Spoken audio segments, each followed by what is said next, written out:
السلام علیکم ناظرین کرام، شروع کرتی ہوں اللہ تعالیٰ کے بابرکت نام سے جو بڑا مہربان اور نہایت رحم والا ہے کہ موسم میں وہ پھر سب جمرہ عقبہ کے پاس جمع ہوئے اور ایک اجتماع بلانے پر غور کیا۔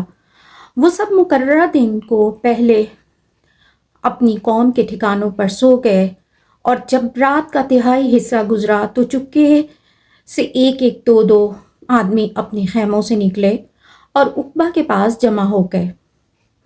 یہ 73 آدمی تھے، جس میں سے 62 افراد خزرج سے اور 11 اوس قبیلے سے تھے۔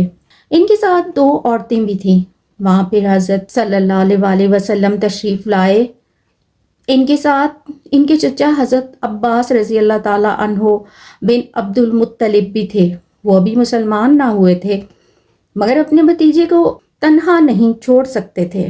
حضور صلی اللہ علیہ وسلم کی طرف سے حضرت عباس رضی اللہ تعالیٰ عنہ نے بات شروع کی کہ آپ لوگ انہیں تنہا نہ خیال کریں، اگر ذمہ داری لینا ہے تو پوری طاقت سے ذمہ داری قبول کریں، ورنہ ہم ان کے لیے کافی ہیں۔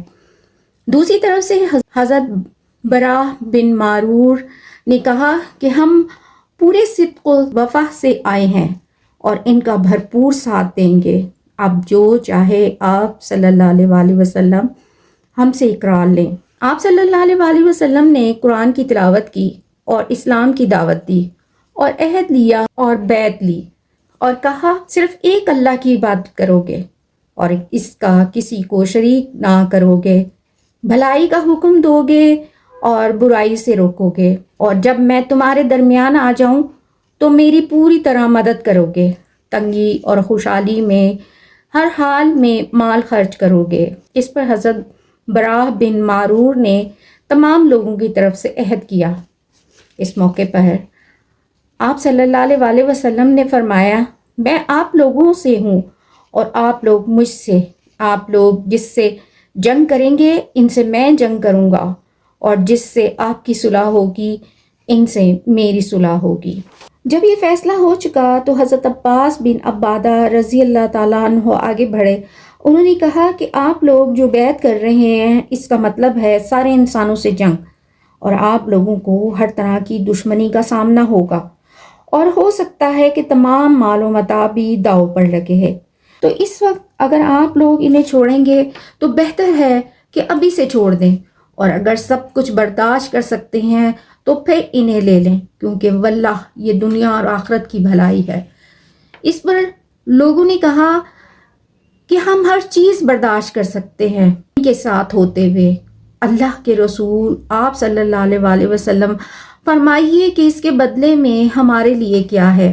آپ صلی اللہ علیہ وسلم نے فرمایا، جنت۔ آپ صلی اللہ علیہ وسلم نے اپنا ہاتھ پھیلایا تو لوگ بیعت کرنے دوڑے، تو حضرت اسد بن زرارہ نے کہا کہ سوچ لو، ان کا ساتھ کا مطلب تمام عرب سے دشمنی ہے، اگر سب برداشت کر سکتے ہو تو ٹھیک ہے۔ لوگوں نے کہا، اسد اپنا ہاتھ ہٹائیں، ہم اس بیعت کو ہرگز نہ چھوڑیں گے، اور تمام لوگوں نے فرداً بیعت کی، اور سب سے پہلے بیعت حضرت اسد بن زرارہ نے کی۔ دونوں عورتوں سے زمانی بیعت ہوئی اور اس میں 12 لوگوں کو مقرر کیا گیا جو اپنی قوم کے معاملات کے کفیل بنائے گئے۔ اس بیعت کو دوسری بیعت عقبہ کہا جاتا ہے۔ یہ وہ عظیم اور اہم بیعت تھی جس کی وجہ سے واقعات کا رخ بدلا اور ایک تاریخ رقم ہوئی۔